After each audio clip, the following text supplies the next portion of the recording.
예수님은 그러면 그 세례자 요한에 대한 이야기를 본인 입으로 좀 해요? 아니 그럼요. 뭐라고 해요? 세례자 요한은 여자가 낳은 사람 중에 최고다. 그런데 하나님 나라에서 가장 작은 사람도 그보다 크다. 세례자 요한을 인정하면서 동시에 새로운 시대라고 하는 규정을 하는 거예요. 그러니까 위대한 근대인의 마지막 뭐 이런 얘기 있죠. 뭐 위대한 중세인 완전히 새 시대라는 거예요. 예수가 기적을 행했느냐 안 했느냐 이런 질문을 저한테 하거든요. 예수랑 가장 적대적인 세력이 예수의 기적에 대해서 뭐라고 얘기했는지 들어보면 예수가 실제로 기적을 했는지 안 했는지 그 가능성을 생각해 볼 수 있거든요. 대적자들이 이렇게 얘기합니다. 예수가 기적을 행하는 건 사탄의 힘을 빌어서 그렇게 하는 거다. 하긴 했다. 그러니까 이 말을 뒤집어 보면 자기들이 볼 때도 기적적인 무엇을 하긴 한 거예요. 기적이라고 하는 건 예수의 입장에서는 퍼포먼스예요. 예수는 정확하게 모든 기적을 기적 그 자체의 흥미거리나 사람들을 놀래키거나 이런 거에 관심이 없고 거기에 집착하는 모든 사람들을 꾸짖어요. 그러니까 예수가 논쟁을 잘해서 기적을 일으켜서 감동적인 게 아니라 사람을 그냥 버려두지 않고 사람의 신음소리를 듣는데 다른 사람의 귀에는 들리지 않는 신음소리를 들어요. 사회적으로 묵음 처리된 사람들이. 그건 너무 아름다운 마음이에요. 3프로TV 시청자들이 요즘 가장 재밌게 보고 계시다는 더 릴리전, 종교에 관한 여러 이야기들, 흥미로운 이야기들 함께 들어보고 있고요.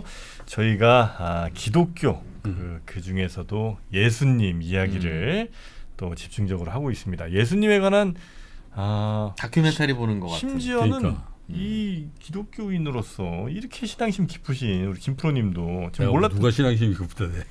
몰랐던 내용이 너무 많으신 것 같아요. 너무. 오늘도 그래서 이 무지몽매한 저희들을 일깨워 주실 우리의 메시아 같은 분입니다. 네, 우리 그리스도 김학철 그리스도. 어서 오십시오. 네, 안녕하십니까. 그러나 그거는 완전히 거부하겠습니다. 그렇게 됐다가는 우리 큰일 구원해 납니다. 주세요.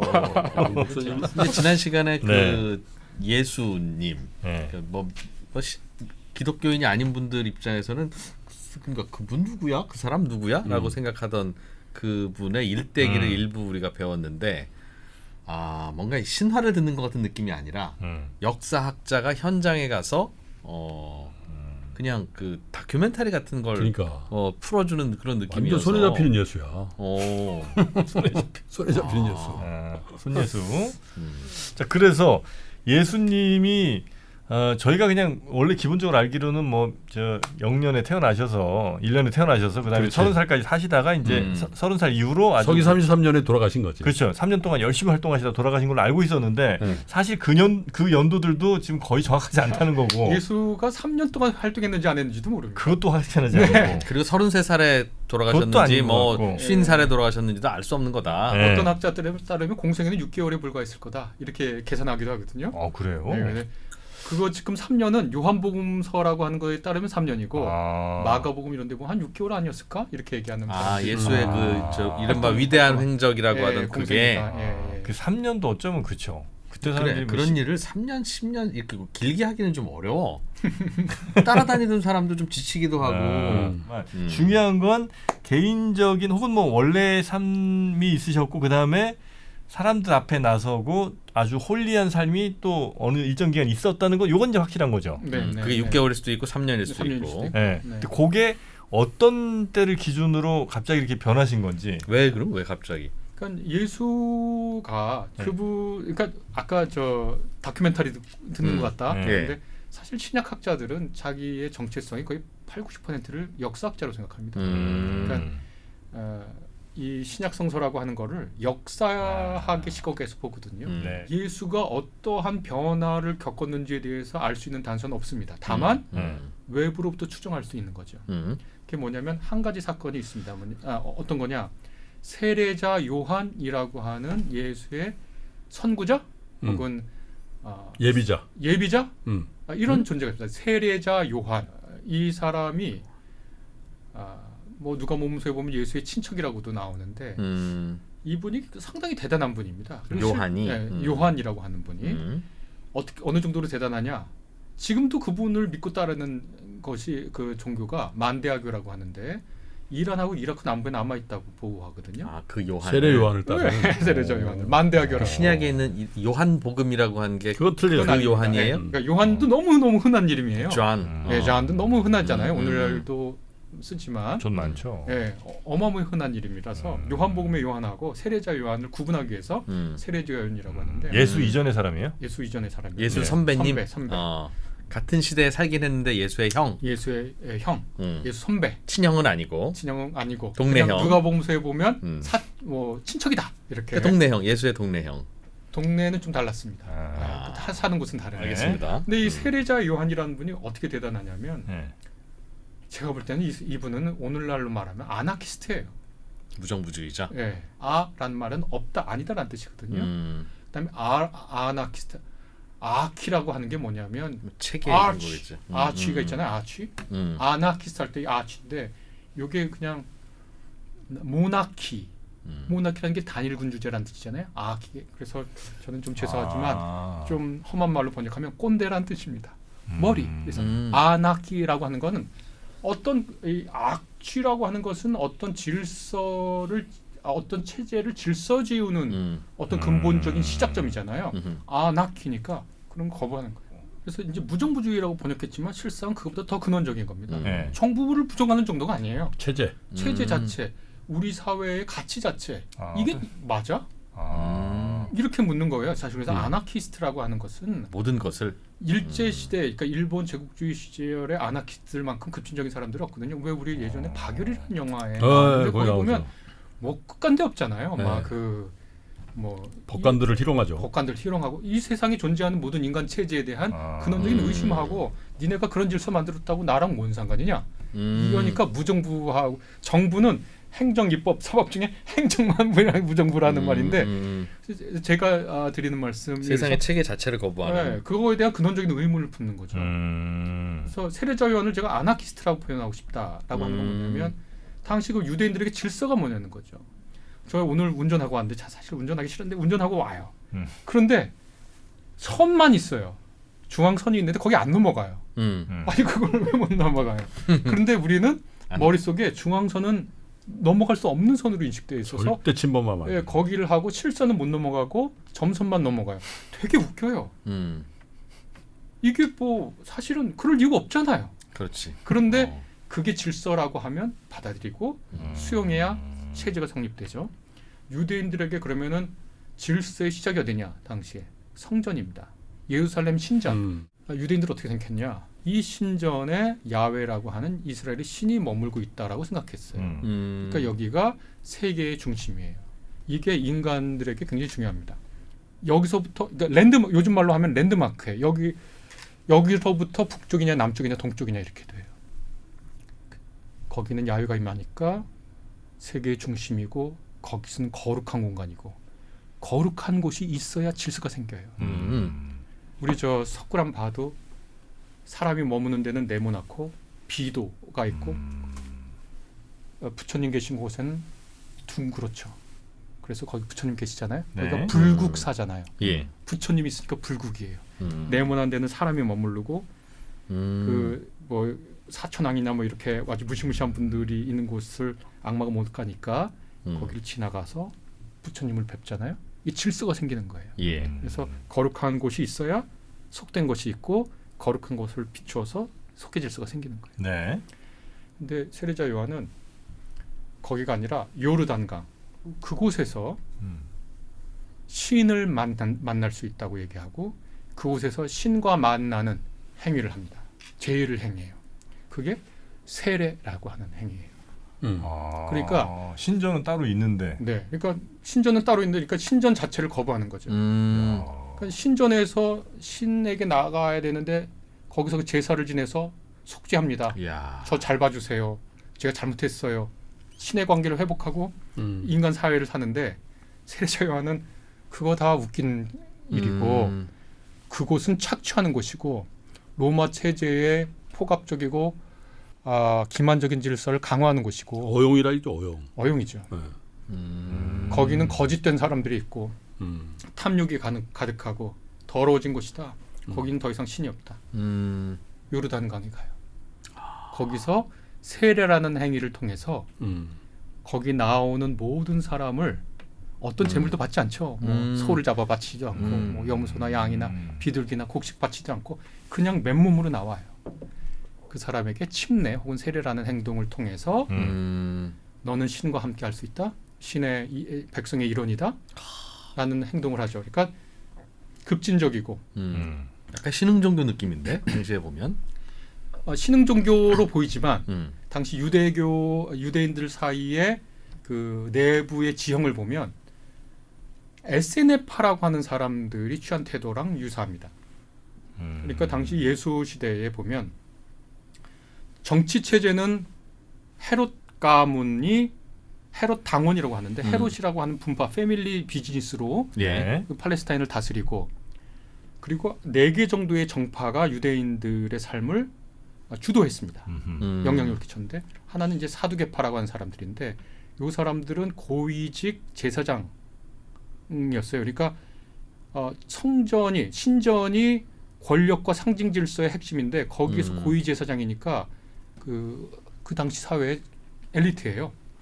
이 사람들은 내세를 믿지 않습니다. 사후세계를. 예. 종교인들은 뭐 다 사후세계를 믿는다고 생각하는데 유대인들의 사두개파들은 사후세계 믿지도 않고 부활 이런 거 믿지 않고 현세의 이 질서가 존재할 수 있는 최선의 질서라고 생각해요. 제가 예수가 살던 시대에 민중들이 억압받고 핍박받고 고통스러운 시대였다 이렇게 얘기했지만 그건 민중에게나 그런 거고 엘리트들에게는 좋은 시대죠. 사두개파들에게는 지금 시대가 괜찮아요. 네. 그 하나님이 준 거야. 거기를 왜 뒤집어 풀려 그래요? 안 되지. 사후세계 그게 왜 필요해? 그런 건 없어. 네. 이 주어진 현재가 제일 좋은 거예요. 두 번째는 이제 바리새파라고 하는 사람입니다. 바리새인들의 모임 바리새파. 네.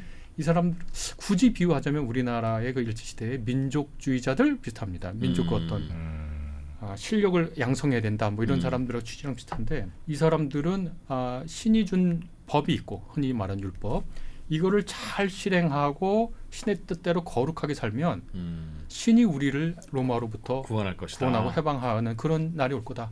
우리나라의 그 일제 시대에도 민족이 예. 힘을 기르고 이러면 일제가 더 이상 우리를 지배하지 못하고 뭐 이런 종류의 얘기가 있죠. 최익현 선생. 네, 그런 이제 비슷한 류의. 그러니까 어떻게 보면 어떤 그런 압제에 대해서 네. 인간들이 반응하는 바랑 좀 비슷한 것 같아요. 그러니까 막 진짜 그 유교적인 그거 지키고 있으면 막 그런 신념이 있는 이럴수록 전통으로 돌아가자. 그리고 이제 SNF파라고 하는 사람들은 네. 꼴 보기 싫은 거예요. 세상 자체가. 그래서 어떻게 하면 은둔을 합니다. 유대 광야 같은 곳으로 가면 은둔을 하고 거기서 집단적으로 공동생활을 합니다. 야, 이 사람들은 원래 제사장 출신인데 예루살렘 신전의 제사장들 다 타락했다는 거예요. 가짜고. 아하. 그래서 뭐 재밌는 거 많아요. 달력을 달리 써요. 왜냐하면 시간이라고 하는 것은 굉장히 중요한 거거든요. 우리 뭐 세종대왕께서 그게 사회 시스템이죠. 예, 세종대왕께서 뭐 중국하고 우리가 시간차가 안 맞으니까 우리만의 역법 만들자. 그랬더니 뭐 거기 있던 뭐 사대주의자들이 그게 말이 됩니까? 막 그건 반역입니다.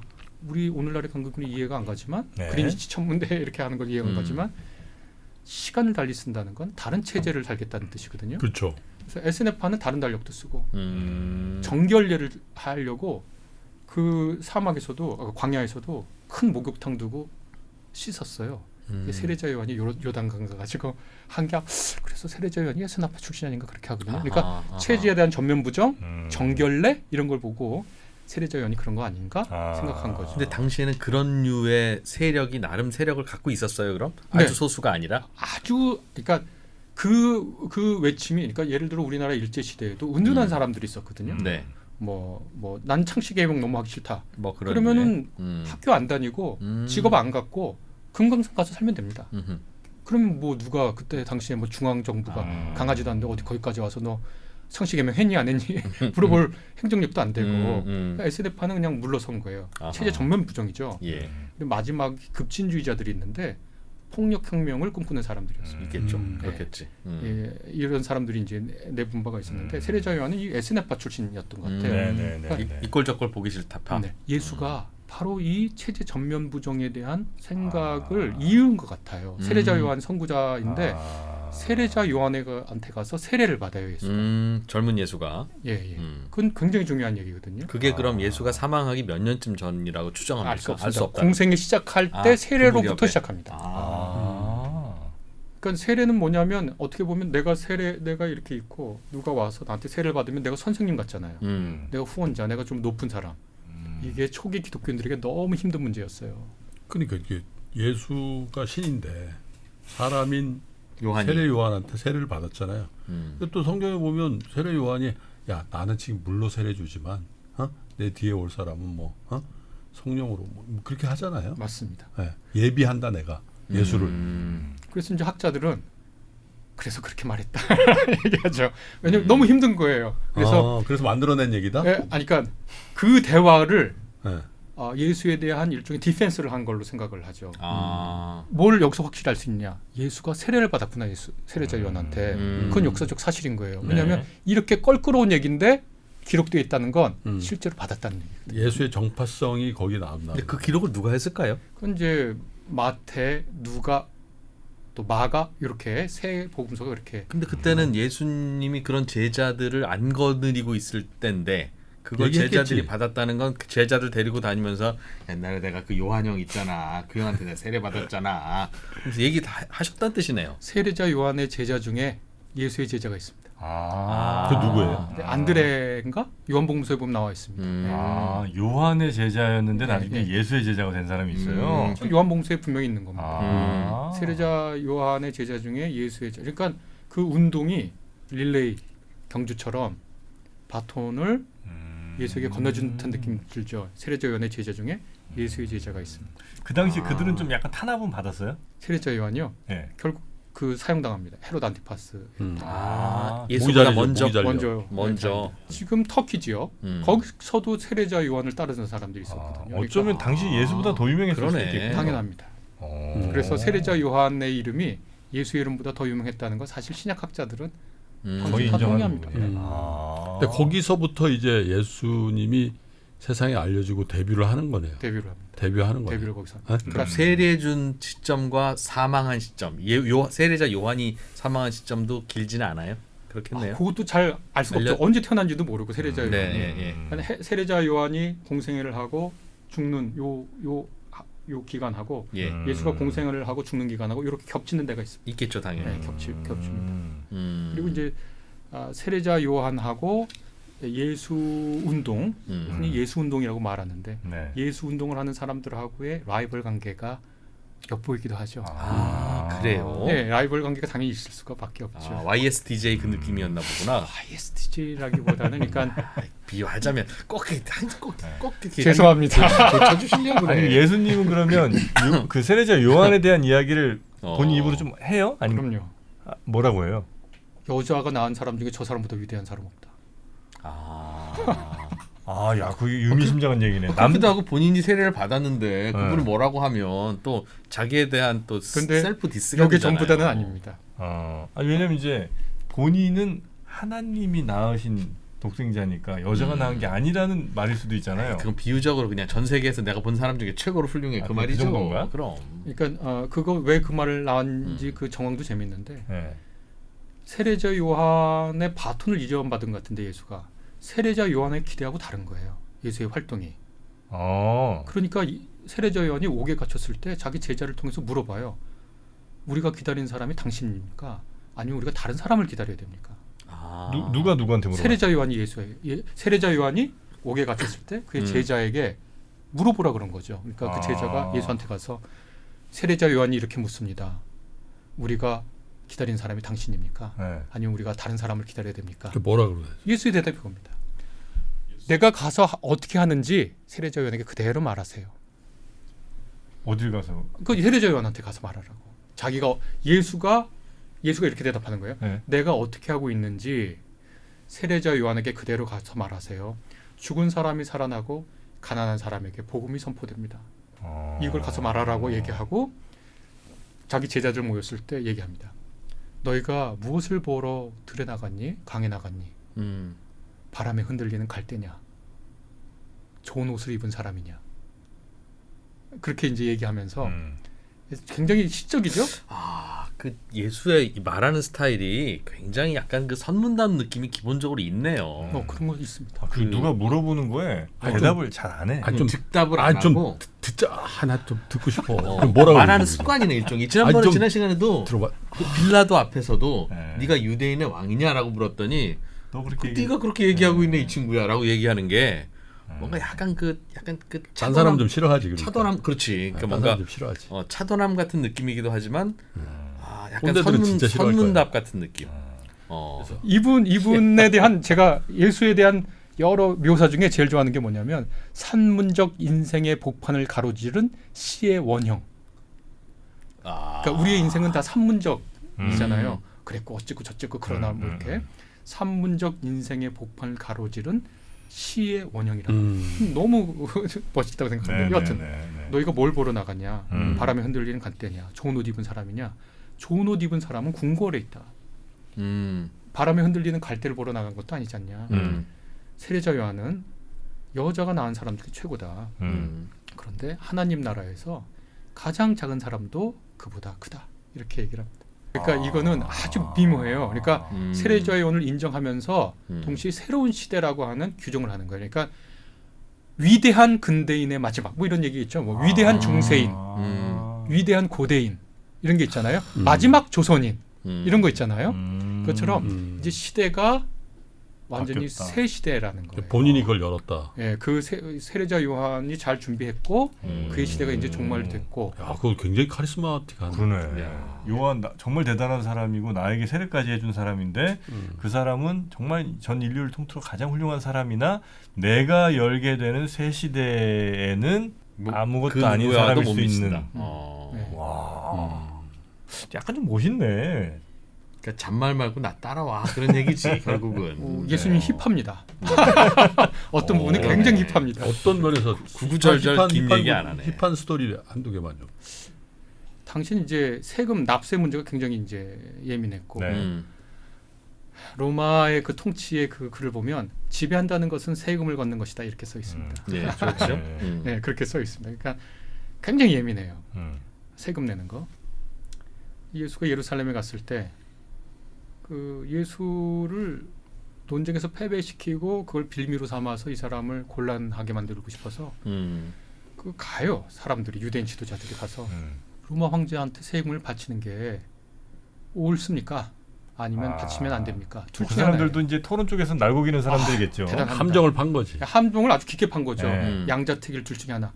여기를 선택해도 큰일 나고 여기를 선택해도 큰일 나고. 그러니까 예수가 그 말을 들으면 세금 납부해라. 그러면 뭐 이거는 우리가 다 어쩔 수 없이 납부하고 있지만 이거는 유대 민중들이 그렇지. 정서적으로 받아들일 수 없거든요. 매국노죠. 천황폐하에게 절해도 됩니까 안 됩니까 이렇게 물어보면 됩니다라고 막. 다 어떤 된다고 할 수도 없고 당시에 안 갈릴리 된다고 할 사람들이 수도 볼 때 예수는 유대인 갱신 운동가거든요. 그리고 우리들의 그 어떤 삶을 개선시켜 주려고 하는 우리가 기대를 거는 예언자고 선생님이고 랍비고 이런 사람이 천황폐하에게 동국유배하세요. 이건 힘들거든요. 그럼 하지 말라 그러면 어떻게 됩니까? 그럼 천황폐하한테 이르는 거지 뭐. 그러면 뭐 이거는 세금 납부를 거부해? 잡아가지고 처벌을 하죠. 꼼짝 없는 거죠, 뭐. 그래서 예수는 딱 어떻게 대답을 하냐면, 네. 야 세금 내는 돈 가져와라. 그거 했던 바리새인들이 갖고 왔거든요. 대답을 안 해 일단 예수님은. 그렇지. 네. 그리고서 뭐라 그러냐면 그 돈에 누구 이미지가 그려 있냐? 가이샤가 그러죠. 네, 그 로마 황제의 네. 초상이 그려 있습니다. 네. 이거 유대인들이 갖고 다니면 안 돼요. 십계명 어기는 거잖아요.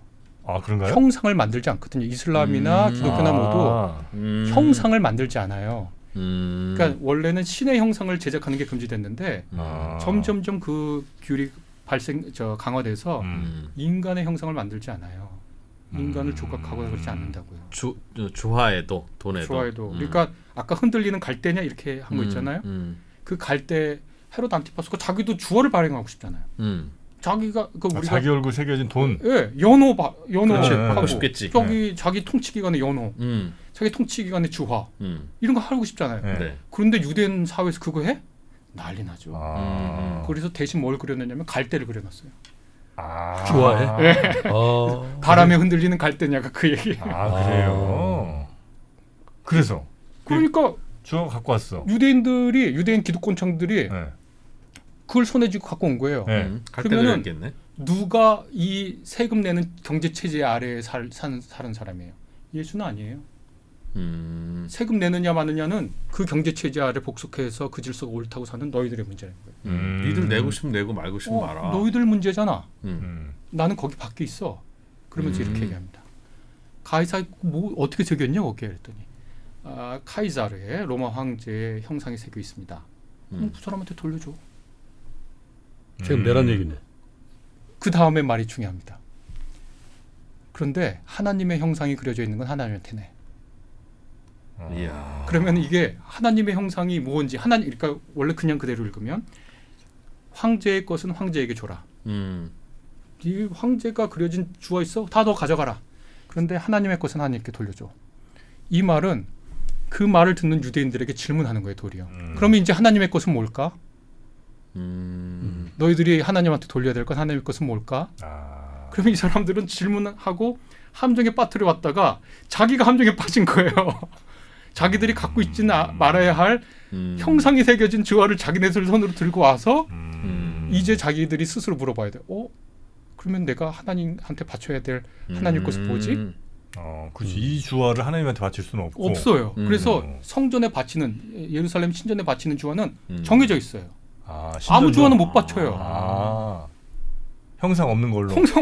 형상이 일단 없는 것이 추천받죠. 그래야 되겠죠. 예. 예.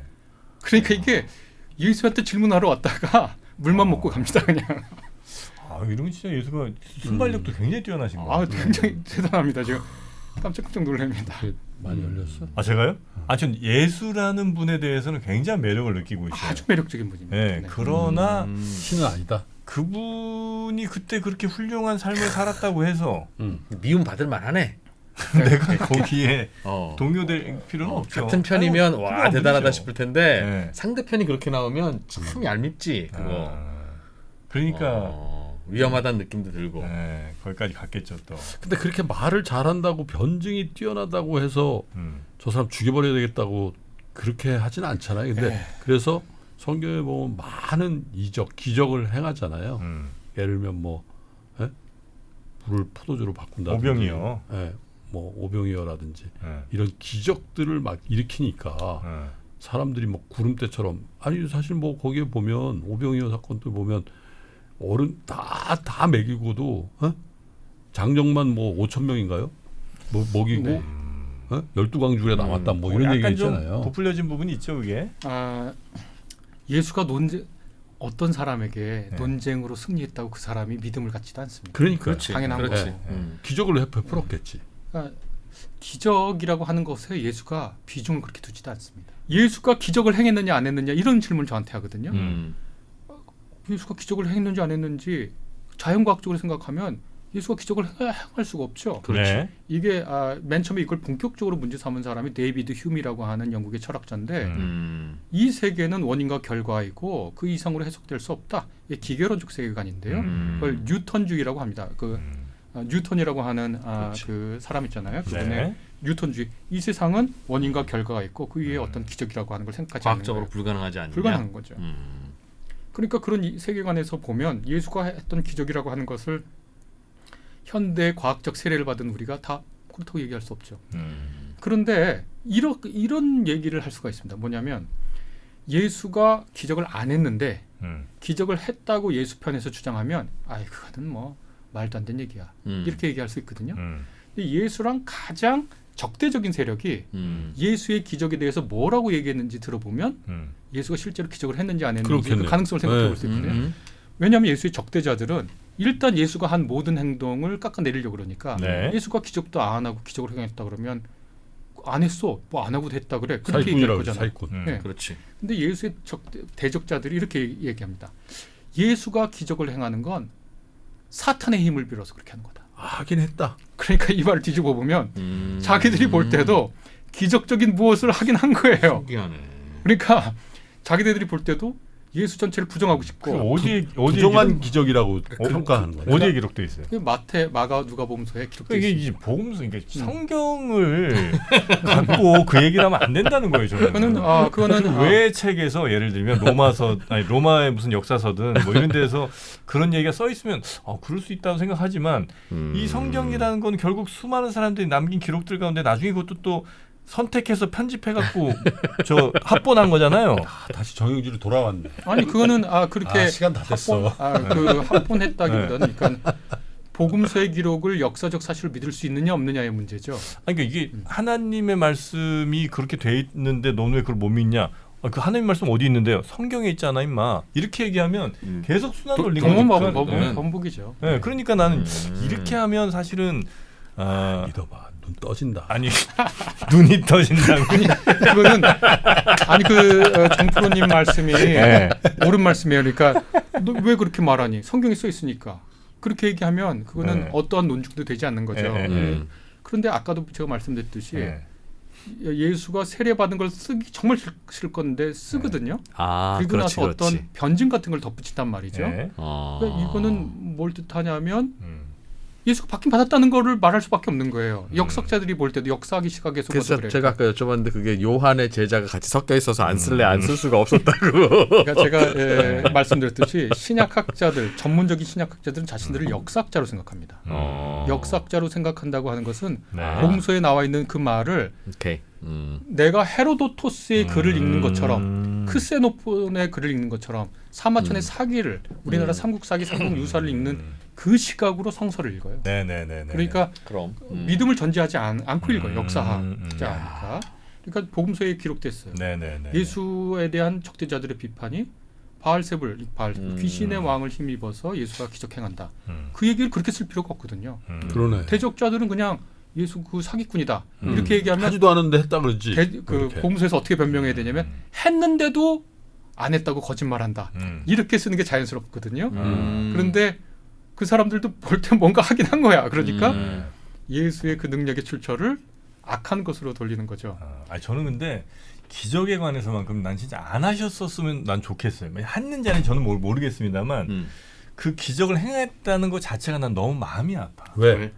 왜냐하면 예수님이 그런 기적을 행하지 않으셔도 수많은 사람들이 그 예수님을 따르고 이렇게 했었어야지. 만약에 예수님이 그 기적을 행한 거가 그게 정말 대단한 것 같아서 사람들이 따르면 앞으로도 계속 그 뒤로도 사람들이 언제 기적은 일어날까 맨날 그걸 기다릴 거 아니에요. 정확한 말씀입니다. 그래서 사도 바울이라는 사람은 유대인들은 기적을 바라고 헬라인들은 지혜, 소피아를 바라지만 우리가 전할 것은 예수 그리스도의 십자가다 이렇게 얘기하거든요. 예수 스스로도 자꾸 자기한테 기적을 요청하니까 내가 너희들한테 보여줄 거는 요나의 기적이라고 하는 특정한 그 아주 그 순교적 그 얘기가 있습니다. 그 기적 외에는 보여줄 게 없다 그렇게 얘기해요. 그러니까 기적이라고 하는 건 예수의 입장에서는 퍼포먼스예요. 퍼포먼스 행위 예술이라고 하는 것은 자기가 퍼포먼스 행위 예술가들 보면 자기가 말하고자 하고 전달하고자 하는 뜻을 화가들은 시각 예술로, 음악가들은 청각 예술로 나타내는 것처럼 퍼포먼스하는 행위 예술가들은 행위로 나타나거든요. 예수는 자기가 전하고 싶어 하는 것들을 행위해요. 근데 그 와중에 기적이라고 하는 것들이 있어요. 인간의 눈으로 볼 때 기적이라는 것들도 퍼포먼스 중에 하나로 나왔을 수 있다. 예수는 정확하게 모든 기적을 기적 그 자체의 흥미거리나 사람들을 놀래키거나 봐라 내가 이 정도다 이런 거에 관심이 없고 거기에 집착하는 모든 사람들을 꾸짖어요. 그리고 기독교 전통도 예수를 따른 사람들이 말하고자 하는 것은 예수라고 하는 한 존재가 십자가라는 행위를 함으로써 우리에게 보여주는 구원의 소식이다. 그렇게 아주 말해요. 그러니까 정프로님 말씀하신 거랑 기독교의 근본 줄기가 똑같아요. 저는 2000년 동안 이렇게 이어져 온 것 자체가 기적이라고 봅니다. 그거야말로 기적이지. 수많은 사람들의 전인구 전체 지구인들의 뭐 30%가 이게 기적이지. 무슨 무리를 걷는다 이런 것들은 나는 뭐 관심 안 가지셨으면 좋겠는데 근데 그런 기적들이 거기 많이 써 있다 보니까 우리 사람들은 또 뭐 언젠간 또 막 우리 예수님이 무슨 기적을 행해서 막 해주시지 않을까 이런 기대를 자꾸 하게 된단 말이죠. 제가 그런 기적이 없었습니다. 퍼포먼스였을 수도 있지 진짜. 네. 오병이어 기적 같은 경우에도 네. 너무 감동적인 얘기로 알고 있거든요. 어떤 생각하거든요. 혹시 바베트의 만찬이라고 하는 영화를 저 보신 봤습니다. 적이 있는지 모르겠는데 이게 네. 굉장히 좋은 영화입니다. 그게 이제 프랑스에서 그 요리사죠. 네, 그 네, 여자가 네. 어떤 뭐 피난 왔나 이렇게 도시 그 시골에 네. 그 사람들 진짜 만찬을 해주는 거예요. 그러니까 제가 오래돼서 기억이 확실하지는 모르겠는데 궁중 요리사가 아주 급이 높은 요즘으로 하면 미슐랭 요리사인데 네. 정치적 이유로 덴마크인가 이쪽으로 쫓겨나간 거예요. 아. 정치적으로 이제 가왔는데 네. 거기 완전 루터교 마을인데 네. 너무 엄격한 거예요. 제가 볼 때는 네. 완전히 옷도 똑같은 옷만 입고 음식도 최소한만 먹고 그러니까 일종의 모든 쾌락, 모든 여유, 모든 예술을 아주 금지하는 거예요. 아. 여기서 이 요리사가 살 때 얼마나 한심했겠어요. 이 사람들이 먹는 거예요. 네. 이 바베트가 복권을 샀는데 그게 당시 1만 프랑 복권 당첨이 된 거예요. 네. 이 사람이 뭘 했냐면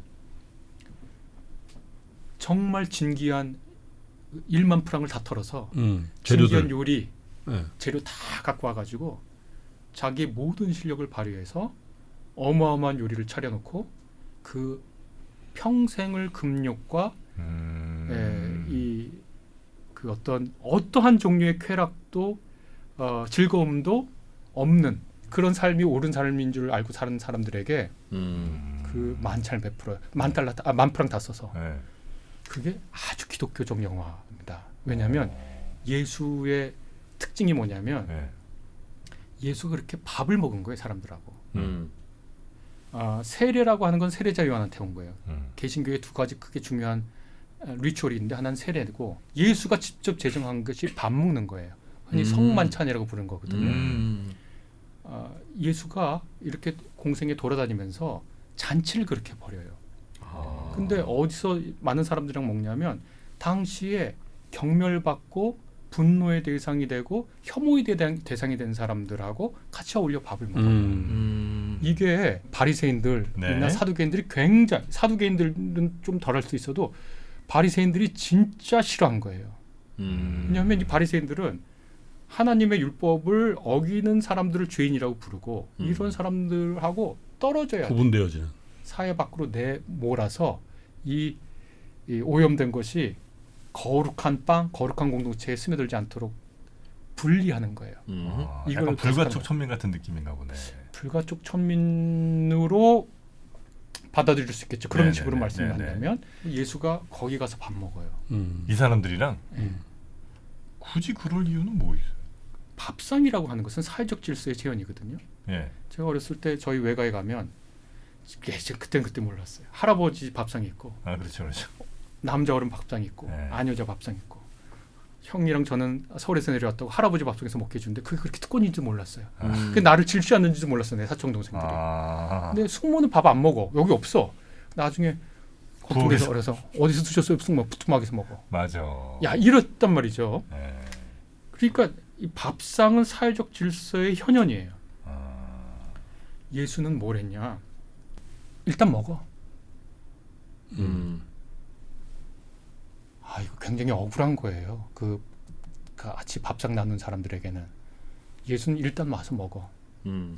이거 그러니까 바리새인들의 분리주의 정책 이것을 어떤 학자의 용어를 빌리면 거룩의 정치학이라고 말할 수 있습니다. 거룩한 것은 거룩하게 지키고 오염될 것을 잘라내라. 그런데 예수의 이 행동을 그 학자의 용어를 빌리면 사랑의 정치학이에요. 너 일단 와서 밥 먹어라. 근데 그게 너무 우리 아버지 어머니 같은 거예요. 바리새인들이 가지고 있었던 하나님상은 엄격주의, 분리주의 이건데 예수는 이렇게 보고 너 일단 와서 먹어. 그리고 시작하는 거예요. 일단 와서 먹자 우리. 그래서 이거를 사랑이라고 불러요.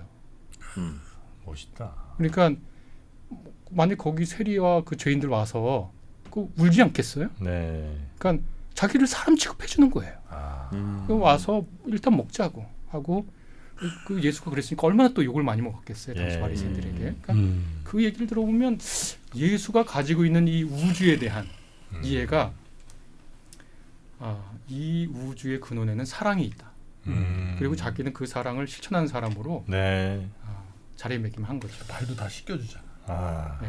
발도 다 네. 씻겨줘. 식탁에 들어올 때. 아 그래요? 여기 수건 차고. 아 쪼그려 앉아서. 그러니까 예수가 논쟁을 잘해서 기적을 일으켜서 예수가 감동적인 게 아니라 그게 기적이네. 그게 그런 사람에 대한 그렇습니다. 생각이. 그게 사람을 그냥 버려두지 않고 사람의 신음소리를 듣는데 네.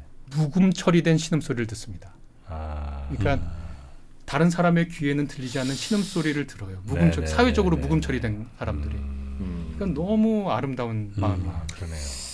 근데 어디 얘가 들은 얘기인데 어디 그 성전 어딘가에서 그 네. 장사하러 온 아 분들 후드를 패는 거. 그거 그냥 막 후드를 패가지고 그 다 얘기를 저희가 내쫓았다 또 그러던데. 열받을 때 네. 무지하게 열받. 그 얘기를 저희가 또 다음 그러니까 시간에 그때 준비했습니다. 기준이 달라 왜? 아 다음 시간에 또. 준비했어요. 화내시는 아. 얘기. 화내는데 또 그 이유가 있는 겁니다. 그러니까. 그러니까 네. 그때 다른 것 같아. 그러니까 왜 예수님은 화를 내셨을까? 그렇게 사랑으로 가르친 분이 그 다 이유가 있다는 거예요. 아, 근데 아이, 잘했구나. 솔직히 얘기해서 3프로 TV 시작한 이후에 진짜 제일 깊게 빠져들었다. 아 저는 굉장히 오늘 홀리해졌습니다. 야 매우 홀리해졌어요. 자 김학철 교수님 대단하신데요. 그러니까 저를 여기까지 끌고 온 사람이 없었거든요. 다음번에 엉엉 울 것 같은데. 흐르낄 것 같아. 아, 나 방언하면 안 돼. 내가 제일입니다. 방언하면 안 되는데. 자 일단 우리 김학철 교수님은 네. 오늘은 여기서 보내드리고 음. 다음 시간에 예수님의 그 화내는 모습 그거 좀 얘기 좀 해주시면 감사하겠습니다. 네, 좋습니다. 네. 자 우리 김학철 교수님 오늘 정말 이 성령 충만한 시간 만들어주셔서 너무나 감사하고요. 자연스럽네 성령 충만. 네. 야. 할렐루야입니다. 아멘입니다. 네, 샬롬 샬롬. 예. 네, 대단히 고맙습니다. 감사합니다. 네.